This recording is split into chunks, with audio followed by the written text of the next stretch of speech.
بداية الشوط الثاني بين الاهلي والداخلية، وكولر فعلا سمع الكلام وبدل تاو ونزل محمد شريف جنب كهربا في الهجوم، وخرج مروان عطية من نص الملعب قلنا واخد انذار، ونزل اليو ديانج، وكمان خرج محمد اشرف من ناحية الشمال، وده نزل علي معلول. فكده هيعمل فرق كبير جدا وهيلعب بتشكيلة مختلفة بالتين هجوم.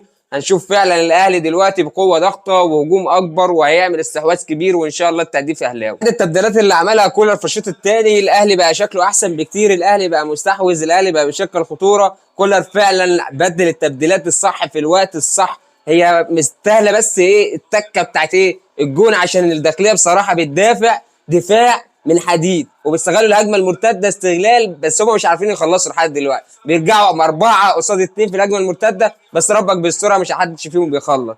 ربنا يكرم بقى ونجيب الجول عشان يتفتح الماتش كده. الهدف الاول للنادي الاهلي عن طريق الفولت العالي كهربا. يا ولد يا ولد، ده ايه ده؟ ايه ده؟ ده لف 360 درجه، ده لف وشه كده 360 درجه، واداها ايه؟ حطت مع اليمين. هو ده يا جدعان، هو ده المهاجم. محمد شريف دلوقتي اصلا بيلعب يا جدعان ناحيه الشمال، ملوش دعوه بالهجوم خالص. دلوقتي المهاجم بس كهربا، محمد شريف يلعب ناحيه الشمال، والمهاجم الاساسي كهربا، ومفيش احلى من كده تخليص الكوره. ايوه دي اللي كانت ناقصاها. الدفاع دلوقتي اتفتح، نشوف بقى اللعب ونشوف بقى الهجمات ونشوف بقى اجوال تاني وتالت ان شاء الله. لغت ضربه الجزاء واتحسبت ضربه حره مباشره، واضطرت كمان مدافع الداخليه فيها، وهيلعبها دلوقتي بينا، هيلعبها ان شاء الله علي معلول، واقف جنبيه كهربا كمان في اللعب.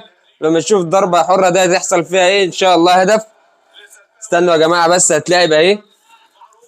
يلا يلا يلا، وفي الحائط ضاعت. انا قلت لكم ان احنا في الضربات الحره ضايعين اصلا، كان نفسنا في ضربه الجزاء والله يا كابتن، مش مهم الطرد، كان نفسنا ضربه الجزاء.